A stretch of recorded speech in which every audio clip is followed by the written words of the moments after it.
Graça e paz, irmãos e irmãs. Reverendo Carlos Lima, Igreja Presbiteriana de Fontinha, Estrada da Fontinha, número 220, aqui em Bento Ribeiro. Uma igreja sempre aberta para todos aqueles que querem celebrar o nome do Senhor Jesus Cristo, também querem aprender e querem orar, aquela oração que busca objetivos diante de Deus, que busca a edificação da nossa casa, da nossa vida. Nós, nesta quinta-feira, estamos reunidos para isso, para esse estudo bíblico, para a oração. Nós convidamos a sua família, convidamos você para que esteja conosco neste momento. E também, quando assim que possível, esteja lá na nossa igreja, lá no nosso endereço, na nossa sede, para louvar conosco o Senhor. Nós também convidamos você para que num vídeo semelhante a este vídeo esteja conosco no domingo, também num culto de edificação, culto dominical para louvor e adoração ao nosso Deus. Nós, neste vídeo,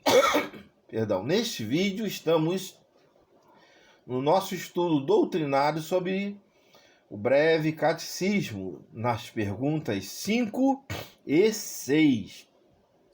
Então, logo mais, nós vamos, neste mesmo vídeo, estar dissecando essas perguntas.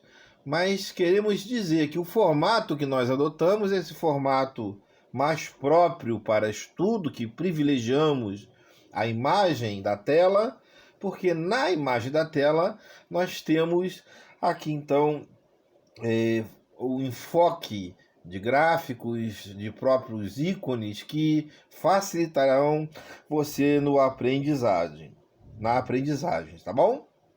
Então vamos iniciar esse encontro com uma oração. Curva a sua cabeça, vamos falar com Deus em oração agora. Oremos então. Santíssimo Deus, louvado, bendito seja o teu nome.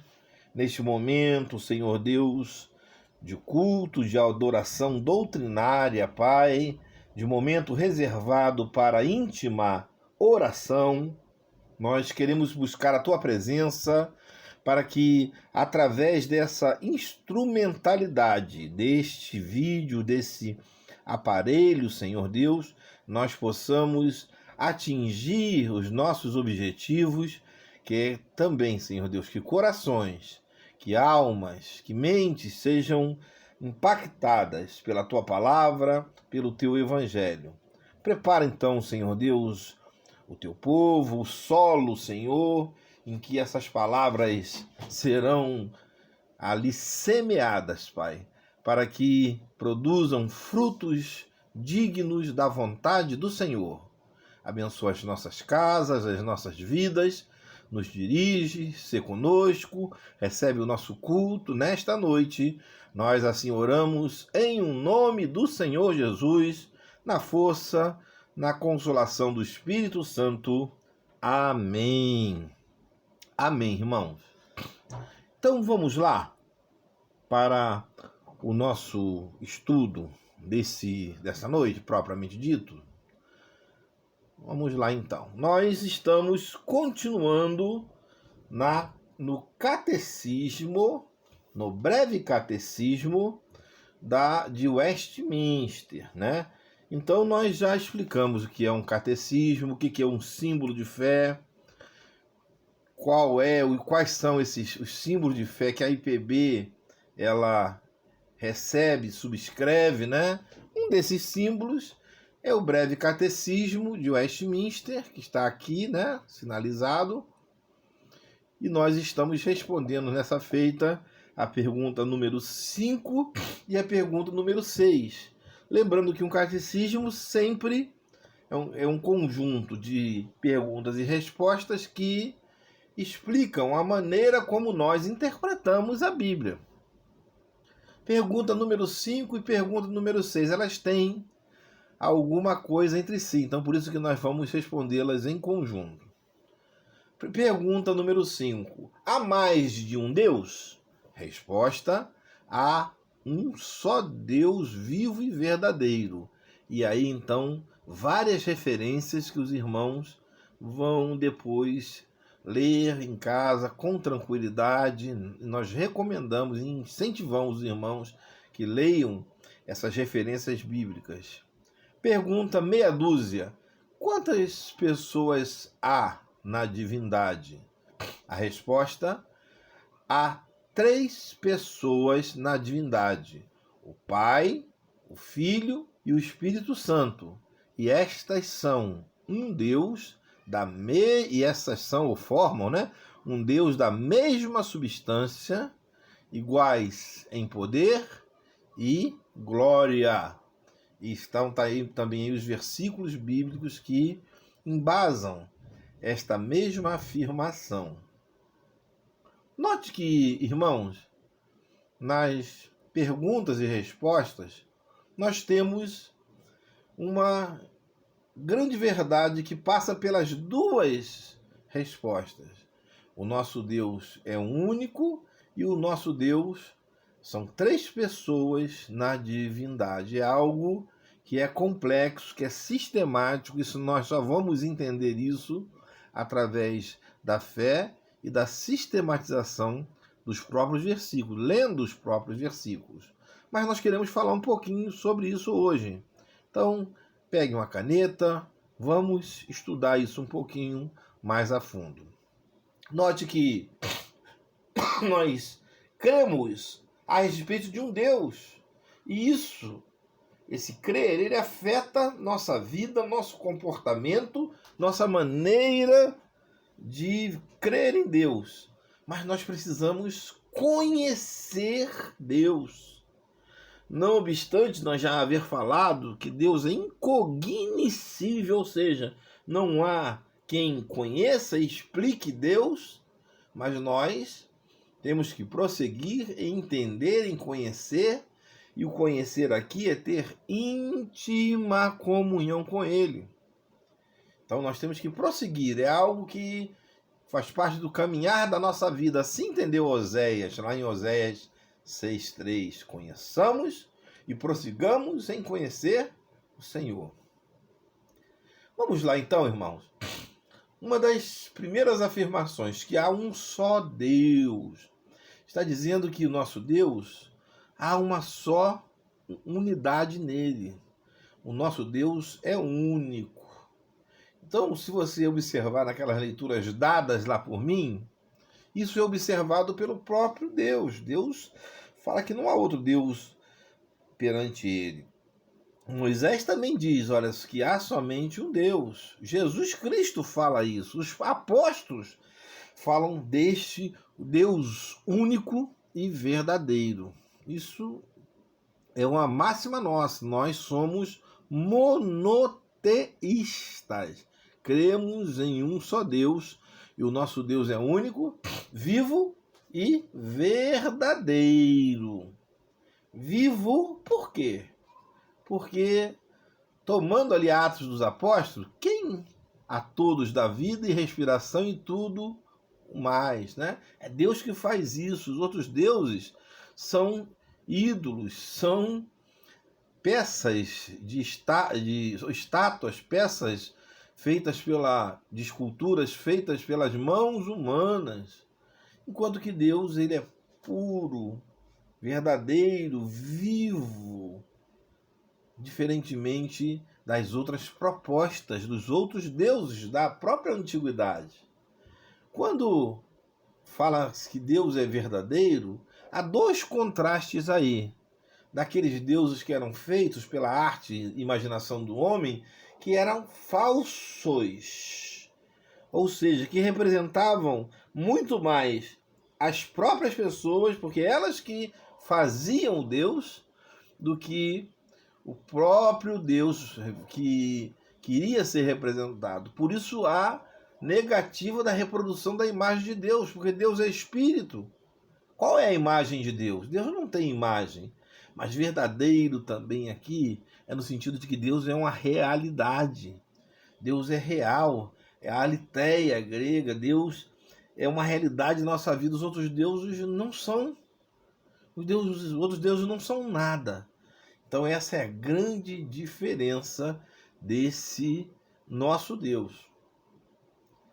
E chega então uma conclusão para a nossa vida. Já que há um Deus, visto que só há um Deus, nós não podemos trocar o Deus que é vivo, verdadeiro, o Deus que é puro, o Deus que é santo, pelos outros deuses. Lá no Salmo, o salmista fala o seguinte: muitas são as penas dos que trocam o Senhor por outros deuses. Muitas pessoas, irmãos, têm trocado Deus por outros deuses. Hoje existe o Deus falta de tempo, um Deus ser bem-sucedido na vida, um Deus chamado família, esposo, esposa, filho, filha, enfim, existem outros deuses e as pessoas têm sistematicamente trocado o verdadeiro Deus pelos outros deuses. E essas pessoas pagam um preço.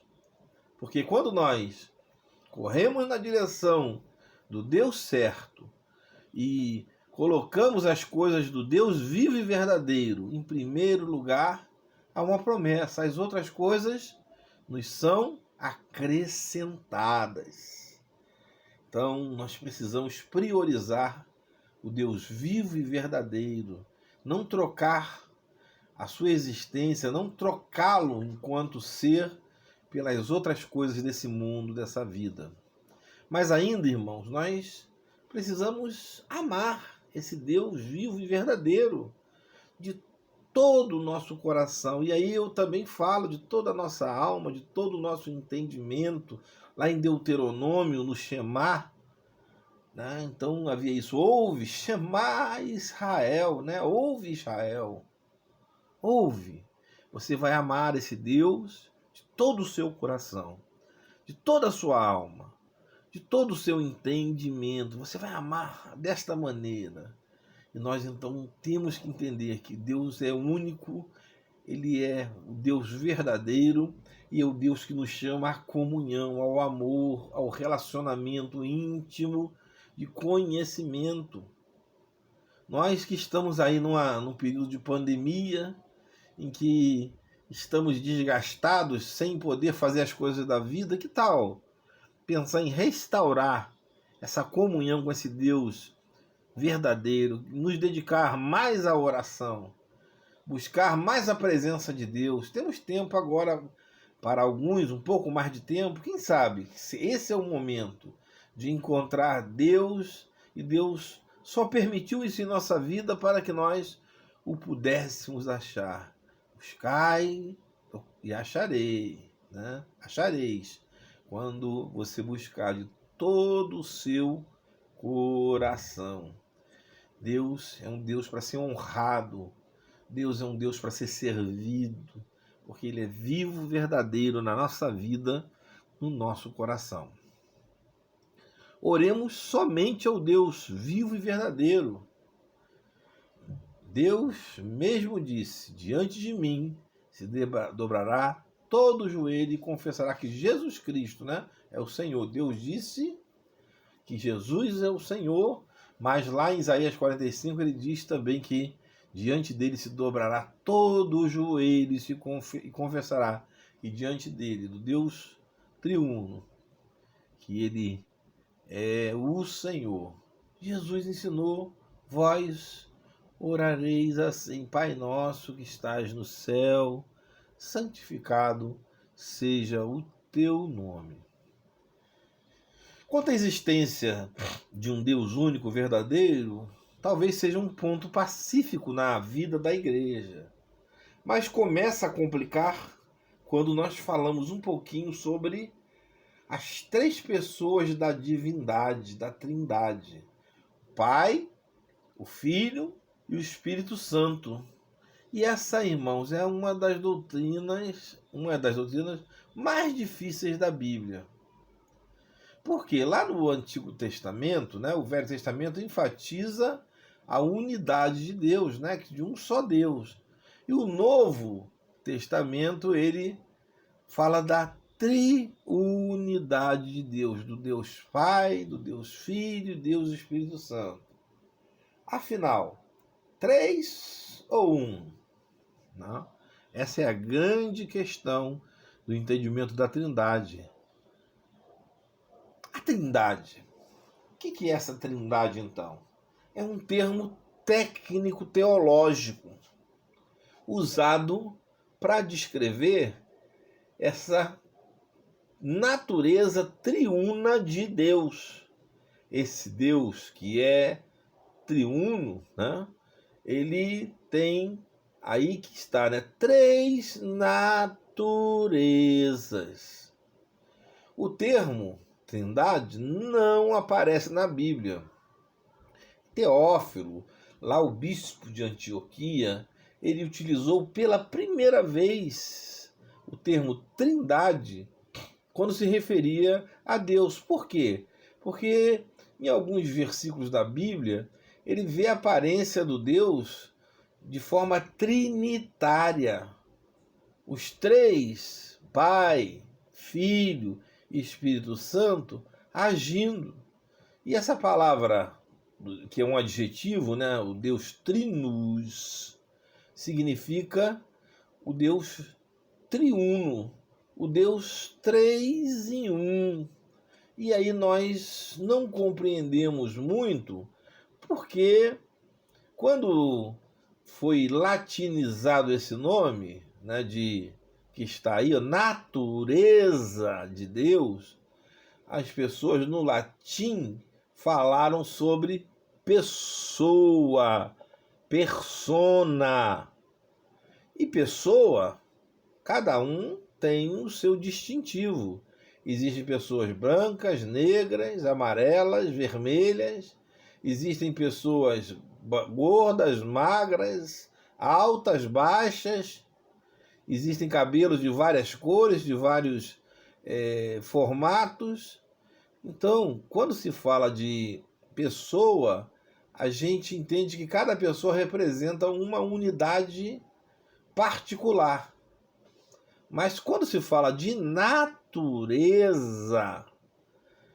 o termo que deveria ser traduzido, essa palavra pessoa, aí nós vamos entender melhor que o Deus que é único, que é triuno, ele tem três naturezas. E essas naturezas são Pai, Filho e Espírito Santo, que vivem em harmonia, que vivem em igualdade, que vivem em equidade. Esse desenho que está aí na frente é chamado de triqueta, que parece três folhas, três peixes. Mas note que eles são desenhos geométricos do mesmo tamanho, eles não têm início nem fim, um forma o outro, um tem as mesmas dimensões. Se você virar de cabeça para baixo isso, ele vai ficar com o mesmo tamanho, com a mesma forma, e eles representam, ele é um representativo dessa triunidade, ou seja, Deus Pai, Deus Filho, Deus Espírito Santo, que são infinitos, porque ele dá exemplo também de infinito, né, que nunca terminam, né, representando-se um ao outro e vivem com a mesma essência e harmonia.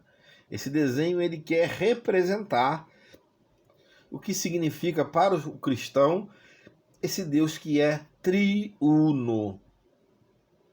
Vamos lá. Três pessoas da mesma substância. Qual é a substância de Deus? Nós nunca pegamos a substância de Deus, mas qual seja, eles são iguais.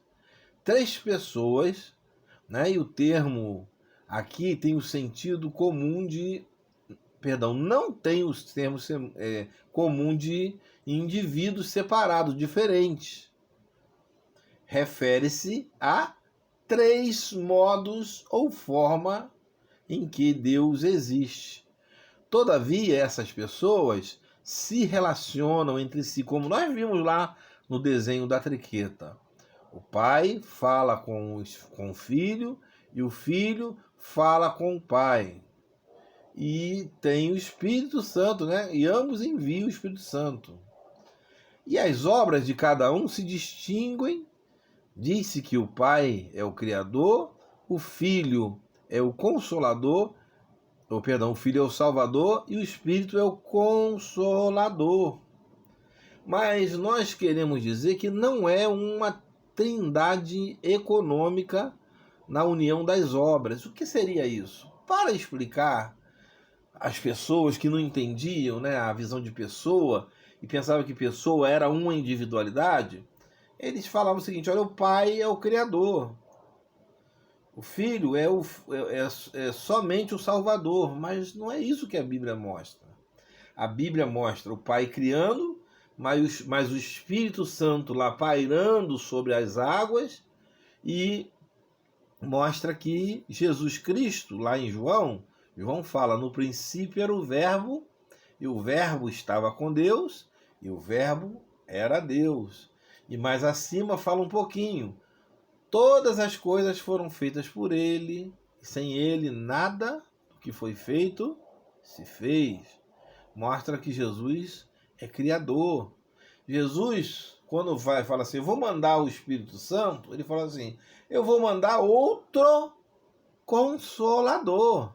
Porque Jesus também era Consolador.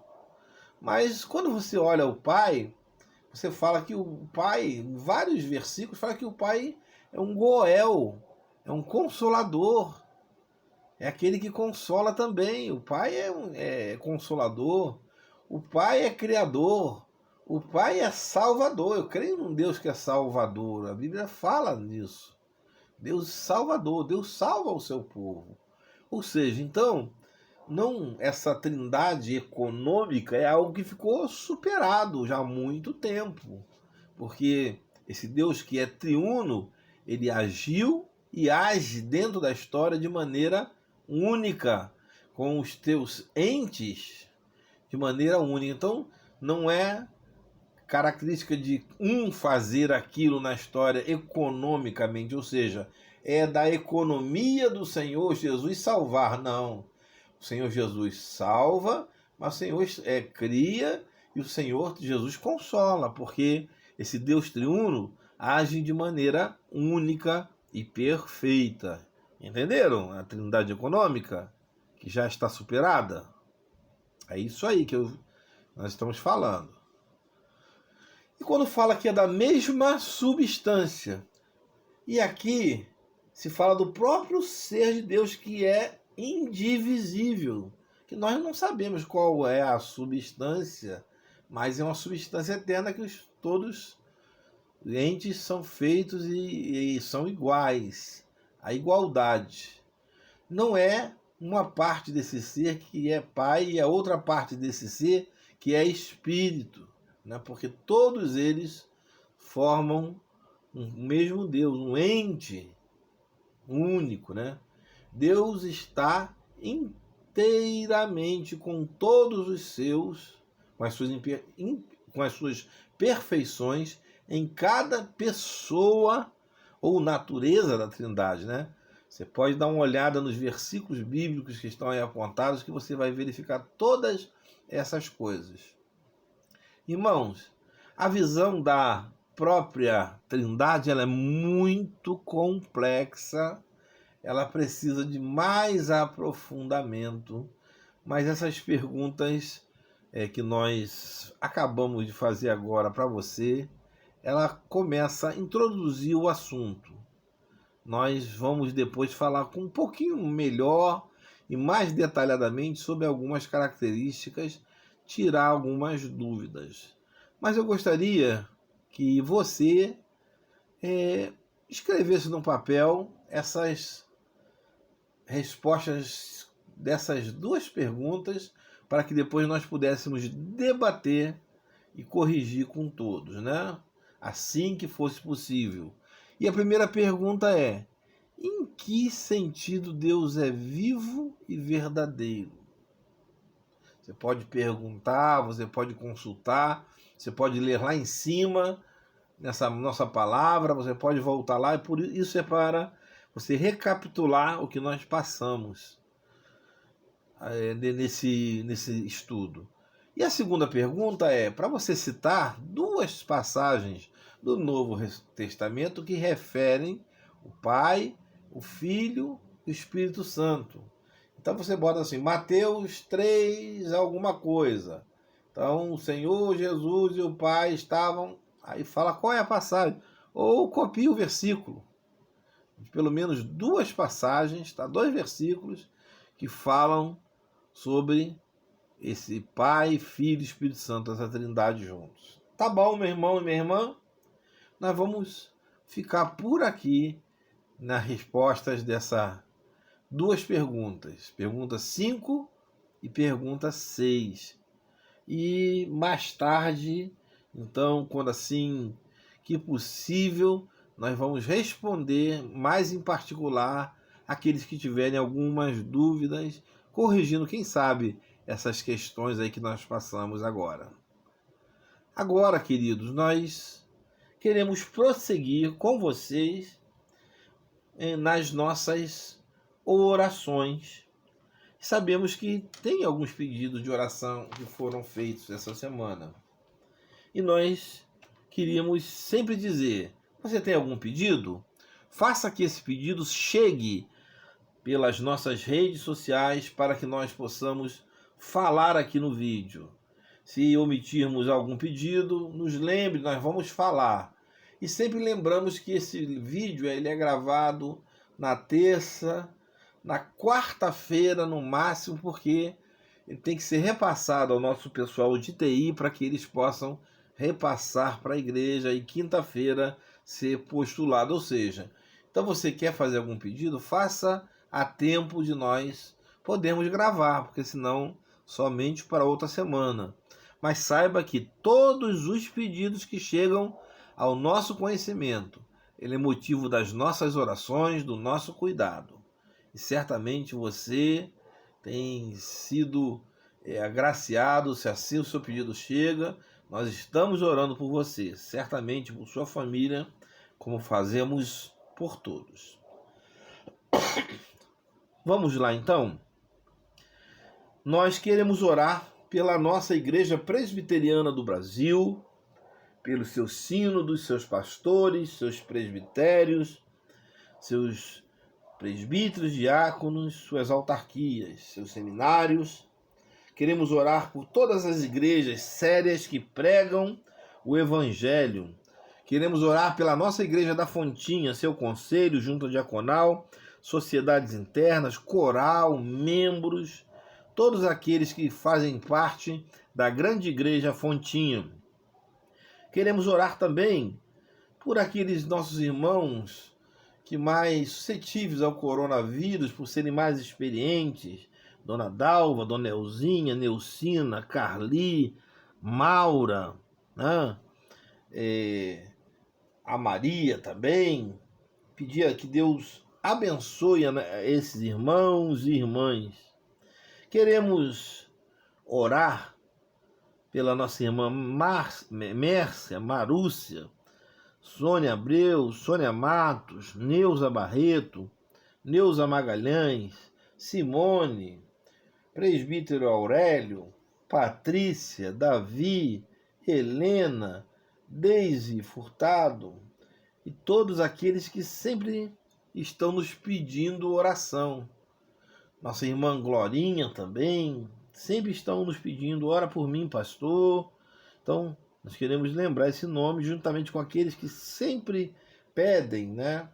A Glorinha, Glorinha, uma família enlutada, juntamente com a família do presbítero Aurélio e aqueles amigos também da nossa irmã Sônia Abreu, juntamente com os parentes também da nossa irmã Sônia e parentes também da nossa irmã Sandra, Patrícia, amigos do Carlos.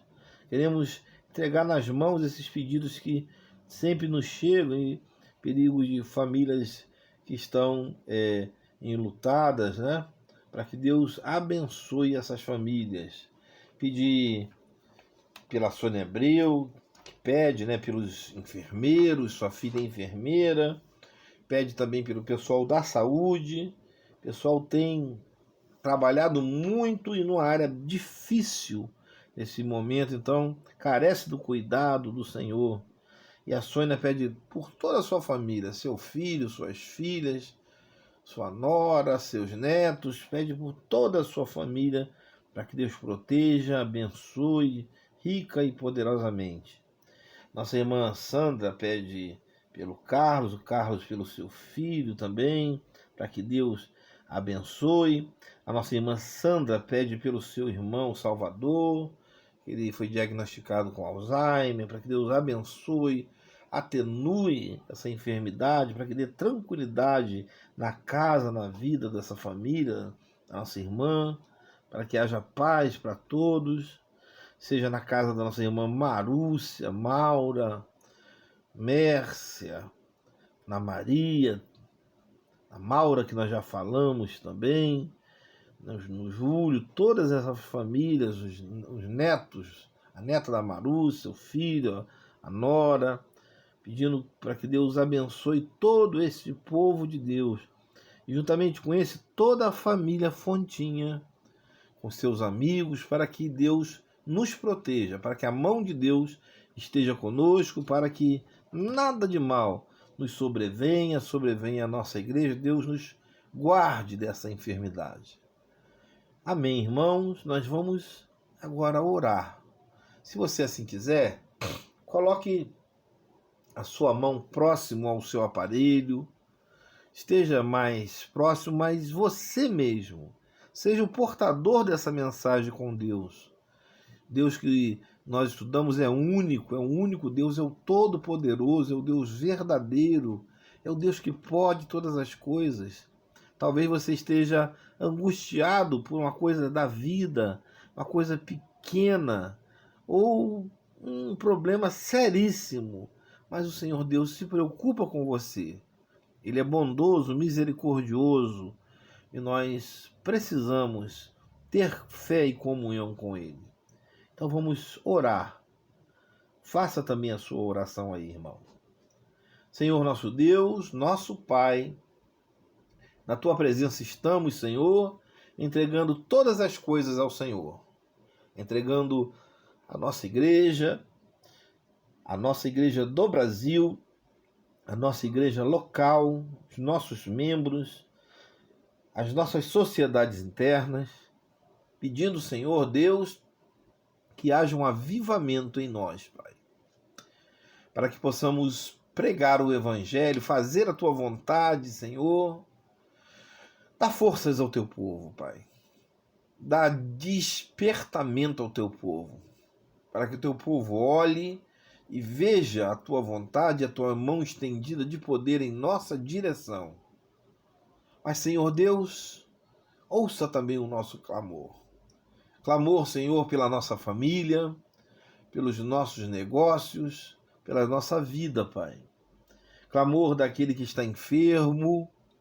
Clamor, Senhor Deus, por aquele que está com coronavírus.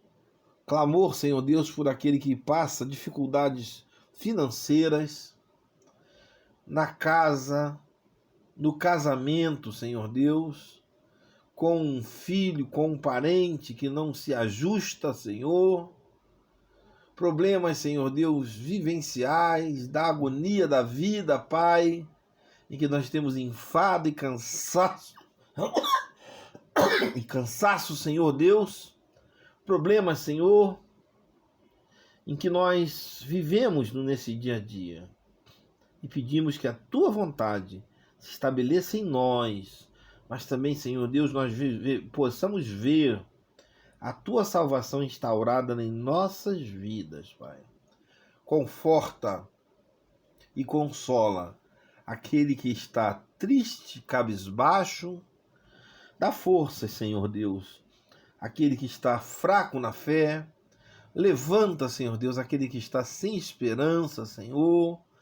E nesta noite, Senhor, produz aquele milagre na vida daquele Teu servo, na vida daquela Tua serva que clama com fé, com ousadia, Senhor Deus, diante do Senhor.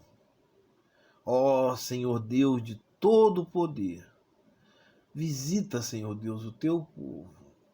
Tenha misericórdia de nós, Senhor. Tenha misericórdia da nossa vida, da nossa casa. Tenha misericórdia daquele que te clama agora. Em o nome do Senhor Jesus, na força e consolação do Espírito Santo. Amém. Amém, irmão. Amém, irmã. Deus te abençoe. Uma boa noite. Que o Senhor seja com você, com a sua família. E até domingo, com a graça de Deus, querendo Deus que isso aconteça. Vamos agora ter uma bênção. E depois da bênção, vamos nos despedir dos irmãos. Receba então a bênção do Senhor. Que a graça do nosso Senhor e Salvador Jesus Cristo, o amor de Deus e a comunhão do Espírito Santo sejam com todos vós, com todo o povo do Senhor, agora e pelos séculos dos séculos. Amém. Amém, irmão, irmã. Até domingo. Que Deus abençoe você rica e abundantemente. Amém.